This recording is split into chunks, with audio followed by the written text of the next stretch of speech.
নমস্কার বন্ধুগণ, আমি মাম্পা। আর চলুন এই সরস্বতী পুজোর সময় আপনাদেরকে নিয়ে যাই খুব সুন্দর একটা সরস্বতী পুজোর প্যান্ডেলে। আচ্ছা, পুরো গল্পটা বলা যাক। প্রথমে ওখানে গিয়ে আমরা দেখলাম কিছু অনুষ্ঠান, এখানে সবাইকে সম্বর্ধনা দেওয়া হচ্ছে। তারপরে বিশিষ্ট অতিথিরা এখানে এসে উদ্বোধন করলেন আর ফাটানো হলো এতগুলো বাজি। আর হ্যাঁ, এখানে হচ্ছিল একটা ক্রিয়েটার মিটআপ।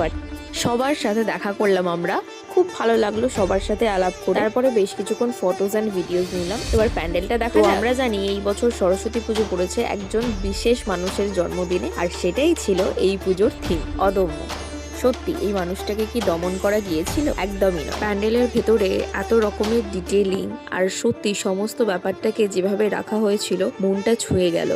আর অদম্য ব্যাপারটা এরা সত্যিই ফুটিয়ে তুলেছিল, যেটা আমার ভীষণই ভালো লেগেছে। অনেকক্ষণ ধরে ভেতরটা ঘুরলাম।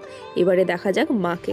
দেখো এখানকার মায়ের মুখটা কতটা মিষ্টি হয়েছে, আমার তো খুবই ভালো লেগেছে। যেমন এদের থিম আর তেমনই মায়ের মুখটা একদম প্রজ্বলিত। আর ঠিক এই কারণেই আমি অসংখ্য ধন্যবাদ জানাতে চাই স্টার ওয়ারিয়ার্সকে আমাদের এই সুন্দর সন্ধে উপহার দেওয়ার জন্য। না, প্যান্ডেল ট্যুর এখনো কমপ্লিট হয়নি। ইনারা এত ডিটেলস দিয়ে রেখেছেন, যত দেখি ততই কম পড়ে। তোমরা অবশ্যই একটা ভালো এক্সপিরিয়েন্সের জন্য কিন্তু এখানে আসতেই পারো, কথা দিচ্ছি খুবই ভালো লাগবে। অনেক মজা আনন্দের মধ্যে দিয়ে শেষ হলো আজকের এই গল্পটা। দেখা হবে পরের গল্পে।